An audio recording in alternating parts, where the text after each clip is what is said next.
Hello everyone, welcome है आप सभी का यूनिक टॉपर पर। और आज हम लोग पढ़ रहे हैं मॉर्फोलॉजी ऑफ फ्लावरिंग प्लांट्स। हम लोगों ने रूट के बारे में पूरा डिटेल में इसको कवर कर लिया है। आप लोग प्ले लिस्ट में जाइएगा, वहाँ पे देखिएगा मॉर्फोलॉजी ऑफ फ्लावरिंग प्लांट्स, और वहाँ पे रूट के बारे में पूरा एकदम डिटेल में दे दिया गया है। वहाँ से 2 से 3 क्वेश्चन एवरी ईयर नीट में पूछा जाता है और आपके बोर्ड एग्ज़ाम के भी लिए बहुत इंपॉर्टेंट है, तो ध्यान से जाके वहाँ देख लीजिए। आज हम नया टॉपिक स्टार्ट कर रहे हैं मॉर्फोलॉजी ऑफ फ्लावरिंग प्लांट्स का, जिसमें हम स्टेम के बारे में स्टडी करते हैं। ये मॉर्फोलॉजी ऑफ फ्लावरिंग प्लांट्स क्या होता है, इसमें हम देखते हैं कि क्या होता है। मार्फो मतलब इसके एक्सटर्नल स्ट्रक्चर। तो प्लांट के एक्सटर्नल स्ट्रक्चर में क्या क्या आता है? रूट आता है, स्टेम आता है, फ्लावर आता है, फ्रूट्स आता है, लीव्स आता है। तो इन्हीं सब के बारे में, इनकी ओरिजिन कैसे होती, कितने तरह के होते हैं, कितने प्रकार के ये होते हैं, इनका काम क्या क्या होता है, तो इसके बारे में जो हम स्टडी करते हैं, किस में स्टडी करते हैं? मॉर्फोलॉजी ऑफ फ्लावरिंग प्लांट्स में। क्योंकि हम फ्लावरिंग प्लांट्स की ही स्टडी कर रहे हैं, उन प्लांट्स की स्टडी कर रहे हैं जिनमें क्या होता है? फ्लावर आता है। ध्यान देना, उन प्लांट्स के बारे में स्टडी कर रहे हैं जिनमें क्या होता है? फ्लावरिंग होता है। ठीक है, नॉन फ्लावरिंग प्लांट्स के बारे में नहीं स्टडी कर रहे हैं। तो देखते हैं स्टेम। स्टेम का प्राइमरी फंक्शन क्या होता है? स्टेम का प्राइमरी फंक्शन क्या होता है? यहाँ से देखिए, स्टेम जो है इसका प्राइमरी फंक्शन क्या होता है। तो देखो क्या होता है, इस ब्रांच को बियर करना। स्टेम में क्या होता है? ब्रांचेस होती हैं, लीव्स को बियर करना, और क्या? फ्लावर्स को, फ्रूट्स को। इस पे क्या क्या लगे होते हैं? ब्रांचेज होते हैं, लीव्स होती हैं, फ्लावर होते हैं, फ्रूट्स होते हैं। वाटर एंड मिनरल्स के क्या? कंडक्शन में, और किस में? फूड के ट्रांसपोर्ट में। इतनी चीज़ों में कौन हेल्प करता है? जो आपका स्टेम होता है। कैसे फूड को पहुंचाता है? डिफरेंट पार्ट, जो डिफरेंट पार्ट्स ऑफ सूट होता है स्टेम का, उससे क्या करता है? फूड, वाटर एंड मिनरल्स को ट्रांसपोर्ट करने का काम करता है। स्टेम में हाउ एवर ये कितने गेट मॉडिफाइड परफॉर्म। देखो अगर इसको और इसके अलावा इतने दिन के प्राइमरी, ये देखो ये क्या है? प्राइमरी फंक्शन है। इसके अलावा अगर इसको और भी फंक्शन करना है, एडिशनल फंक्शन, मतलब और कुछ इसमें एडिशनल, मतलब और जुड़ जाए, एक्स्ट्रा वर्क इसको दे दिया जाए, तो ये अपने आप को क्या करता है? मॉडिफाई करता है। जैसे हम लोग को कोई एक्स्ट्रा काम दे दिया जाता है तो हम अपने आप को क्या करते हैं? मॉडिफाई करते हैं। ठीक है, अपने आप को चेंज करते हैं, कुछ अपने अंदर एडवांस फीचर लाते हैं। तो वैसे ही स्टेम भी क्या करेगा? अपने अंदर कुछ एडवांस फीचर लाएगा, अपने आप को मॉडिफाई कर लेगा। ठीक है, तो किसके लिए? जैसे क्या वो होता है स्टोरेज ऑफ फूड। अगर इसको दे दिया जाए स्टोरेज, फूड को स्टोर करने के लिए, और क्या? वाटर और फूड को स्टोर करने के लिए, तो अपने आप को क्या करेगा? मॉडिफाई करेगा। Proliferation and propagation. प्रोलिफरेशन और क्या? प्रोपेगेशन मतलब जर्मिनेट करने के लिए अगर इसको दिया जाए, तो वहाँ पे जो है प्रोपेगेशन मतलब यहाँ एक स्टेम से कई स्टेम जो है अगर जर्मिनेट करना हो तो उसको प्रोपेगेशन कहते हैं। प्रोड्यूसिंग सपोर्ट, या फिर किसके लिए? सपोर्ट करने के लिए, या फिर क्लाइंबिंग करने के लिए, चढ़ने के लिए। जैसे देखते हैं ना लताएं, जैसे अगर किसी ने देखा हो ये जो है नेनुआ का प्लांट और लौकी, करेला, इन सब का अगर प्लांट आप देखते हैं तो ये क्लाइंबिंग प्लांट होते हैं। ठीक है, इनकी स्टेम क्या होती है? क्लाइंब करती हैं, चढ़ती हैं। ठीक है, लता होती है। तो इन सब के लिए अगर होता है तो ये एडिशनल अपने अंदर क्या करते हैं? चेंजिंग कर लेते हैं।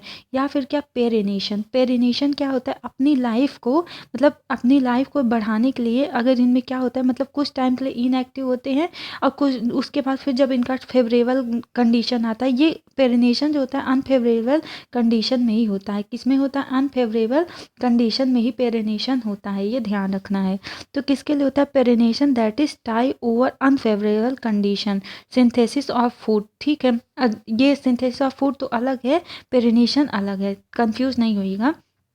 तो क्या? अनफेवरेबल कंडीशन में, पेरिनेशन की कंडीशन में चले जाते हैं, अपने आप को इनएक्टिव कर लेते हैं। फिर क्या होता है, मतलब उस टाइम क्या होता है? बहुत कम फूड वगैरह लेते हैं या ना के बराबर लेते हैं। नेक्स्ट है कि सिंथेसिस ऑफ फूड। उसमें क्या होता है? सिंथेसिस ऑफ फूड क्या होता है? मतलब इनमें क्या होगा? क्लोरोफिल होगा, फोटोसिंथेसिस करेंगे। ठीक है, बिना क्लोरोफिल के कभी फोटोसिंथेसिस नहीं होता, इतना ध्यान रख लीजिएगा।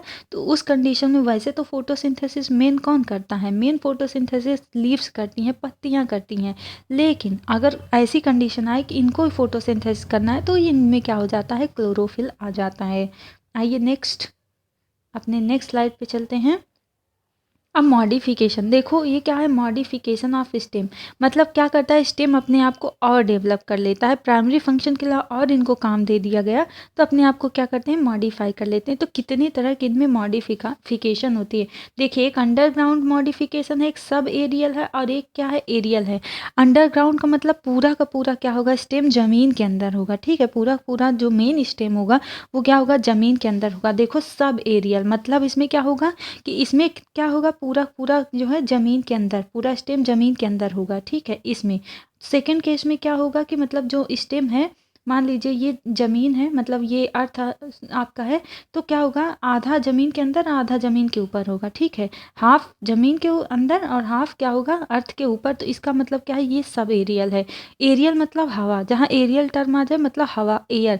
तो सब मतलब हाफ, तो हाफ क्या है, एरियल, ज़मीन के अंदर है।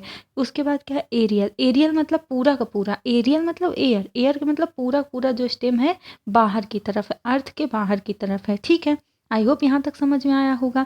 देखो, इसमें जो अंडरग्राउंड है, इसमें पहला क्या है, राइजोम है। पहला प्रकार क्या है, टाइप्स है राइजोम, फिर ट्यूबर, कॉर्न, फिर बल्ब। तो देखो, राइजोम, ट्यूबर, कॉर्न और बल्ब अगर पूछा जाए तो किसका मॉडिफिकेशन, भाई स्टेम का मॉडिफिकेशन है। कैसा है, अंडरग्राउंड स्टेम का मॉडिफिकेशन है। सब एरियल में आ गया रनर। ठीक है, सब एरियल में क्या आ गया, रनर। ये वाटर में होता है, रनर किस में होता है, वाटर में ज़्यादातर होता है।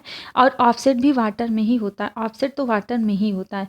रनर, स्टॉलन और क्या, सकर, रनर, स्टॉलन, सकर। ठीक है, ये सब एरियल मॉडिफिकेशन है। और एरियल क्या है, टेंड्रिल, थॉर्न। थॉर्न मतलब जो है, थॉर्न तो सभी को पता होगा ना, कांटे। तो टेंड्रिल आ जाए, टेंड्रिल हम आपको आगे चढ़ेंगे पढ़ाएंगे तो दिखाएंगे। और फिल्लो क्लैड और क्या है, क्लाइडोड। तो ये किसका मॉडिफिकेशन है, और बल्बिल ये किसका है, याद रखना ये किसका है, जो है एरियल मॉडिफिकेशन। एक एक एग्जाम्पल ध्यान से समझना है, याद रखना है।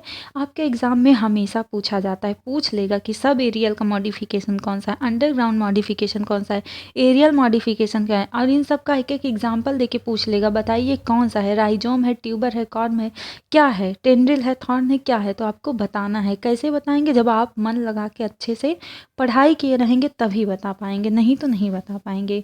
आइए नेक्स्ट देखते हैं, अंडरग्राउंड मॉडिफिकेशन। क्या अंडरग्राउंड मॉडिफिकेशन, तो मतलब इसमें क्या होगा, पूरा पूरा अंडरग्राउंड मॉडिफिकेशन रहेगा।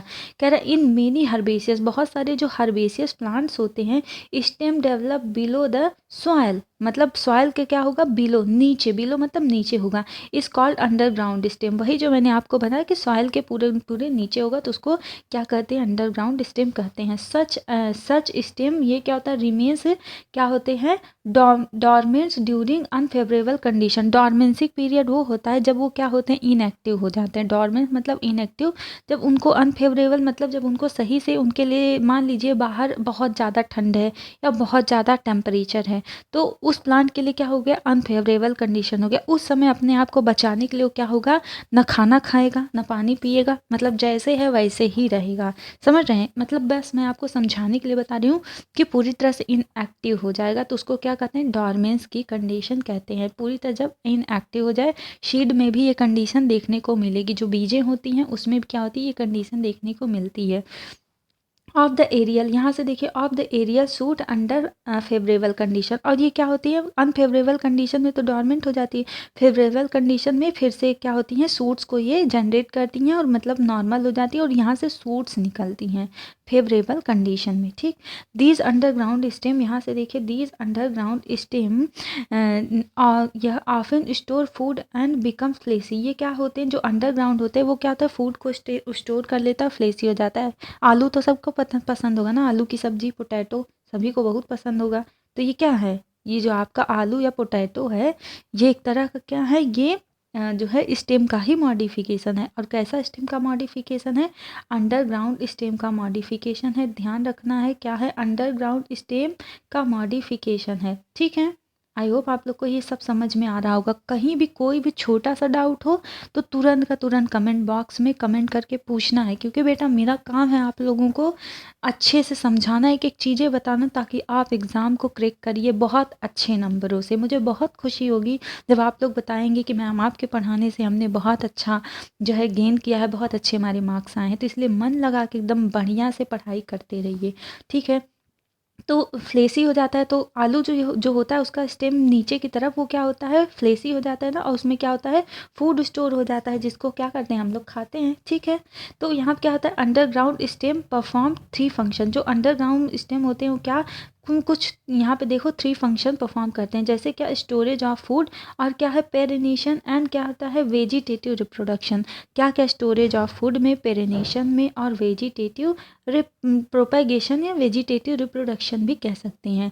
दे कैन डिफ्रेंशिएट फ्रॉम रूट्स। ये क्या होते हैं, ये रूट से डिफ्रेंशिएट होते हैं, रूट से ये अलग होते हैं। रूट और शूट में ये अंतर होता है, रूट और स्टेम में, कि पहला जो अपीयरेंस आप देख के बता सकते हैं कि नोड और इंटर नोड होता है। ठीक है, स्टेम में नोड और इंटर नोड होता है, या फिर उसमें आइज़ होती हैं। तो यहाँ से देखिए कि स्टेम लाइक इंटरनल, ये इसका जो इंटरनल स्ट्रक्चर होता है, स्टेम का इंटरनल स्ट्रक्चर के बारे में बता रहा है कि एक्सोजीनस ब्रांचिंग। इसमें क्या होता है, एक्सोजीनस स्टेम में क्या होता है, ये एक्सोजीनस ब्रांचिंग होती है। और क्या होता है, presence of nodes and inter nodes. Presence of nodes और इंटर नोड्स मैंने बताया है प्रीवियस वीडियो में, नोड और इंटर नोड क्या होता है आप जाके देख लीजिए वहाँ पे।